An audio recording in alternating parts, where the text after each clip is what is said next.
Welcome viewers, welcome back to my channel. আজ চলে এসেছি আরও একটা নতুন রেসিপি নিয়ে। রেসিপিটা হলো কম মশলা দিয়ে চিকেনের পাতলা ঝোল। তো চলুন দেখে নিই আমার আজকের এই রেসিপিটা।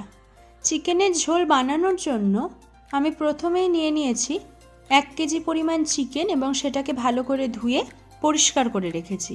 এবার মশলাটা তৈরি করে নেব। মিক্সারের মধ্যে দিয়ে দিচ্ছি আদা কুচি, 4 থেকে 5টা কাঁচা লঙ্কা, 20 থেকে 25টা রসুনের কোয়া, আর দেব সামান্য পরিমাণ জল দিয়ে মশলাটাকে ভালো করে পেস্ট করে নেব। তো মশলা পেস্ট করে নেওয়া হয়ে গেছে। এবার অন্যদিকে গ্যাসে ফ্রাই প্যান বসিয়ে দিয়েছি এবং এর মধ্যে দিয়ে দিচ্ছি বেশ খানিকটা পরিমাণ সর্ষের তেল। তেলটা একটু গরম হয়ে যাওয়ার পর এর মধ্যে আলুর টুকরোগুলো দিয়ে দিতে হবে। এবার এই আলুর মধ্যে দিয়ে দেব সামান্য পরিমাণ হলুদ গুঁড়ো এবং সামান্য পরিমাণ লবণ দিয়ে আলুগুলোকে হালকা করে ভেজে তুলে নেব। এবার গ্যাসে কড়াই বসিয়ে দিয়েছি এবং এর মধ্যে দিয়ে দিলাম সর্ষের তেল। তেলটা গরম হয়ে গিয়েছে। এবার এর মধ্যে 1 চামচ গোটা জিরে দিলাম, আর দেব দারচিনি 1টা 2 টুকরো করে ভেঙে নিয়েছি, 4টে লবঙ্গ, আর তার সাথে দেব 2টো ছোটো এলাচ, 2টো তেজপাতা আর 2টো শুকনো লঙ্কা। শুকনো লঙ্কাগুলো মাঝখান থেকে ভেঙে 2 টুকরো করে নিয়েছি। এবার এর মধ্যে দিয়ে দেব পেঁয়াজ কুচি।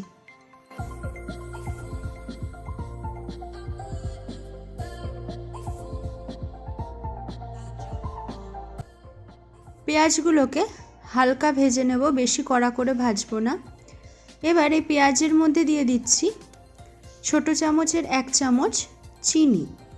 চিনি দিলে মাংসের রঙটা ভালো হয়, সেই জন্যই 1 চামচ পরিমাণ চিনি দিলাম। তো পেঁয়াজটা ভাজা হয়ে গেছে। এবার এর মধ্যে দিয়ে দেব টমেটো কুচি।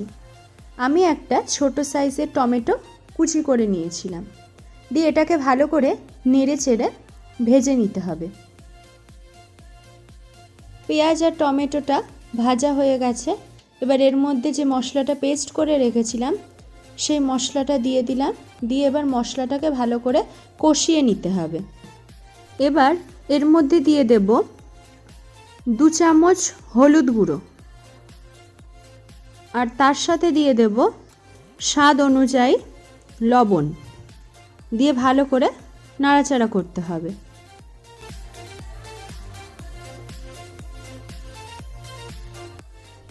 তো মশলাটা কষানো হয়েই এসেছে।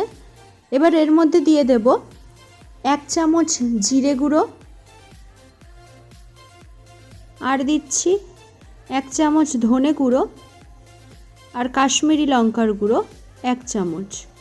বেশি কাশ্মীরি লঙ্কার গুঁড়ো আমি ব্যবহার করব না, 1 চামচ কাশ্মীরি লঙ্কার গুঁড়ো দিয়েছি। দিয়ে এটাকে ভালো করে নেড়ে চেড়ে আর 2 থেকে 3 মিনিট কষাতে হবে।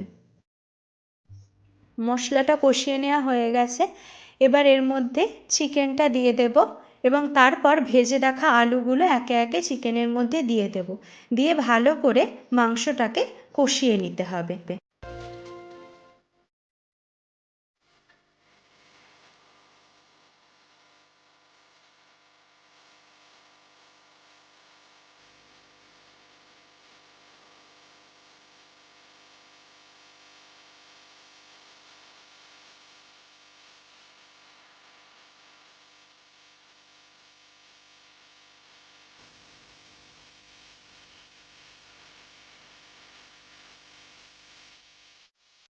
এবার চিকেনটাকে ঢাকা দিয়ে দেব এবং ঢাকা দিয়ে দিয়েই মাংসটাকে আমি কষিয়ে নেব।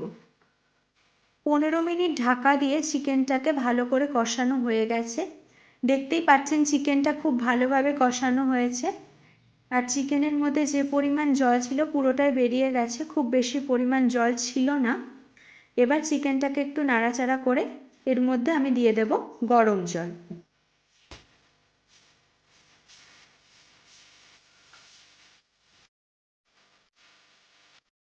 জল দিয়ে চিকেনটাকে 15 মিনিট ফুটিয়ে নিয়েছি।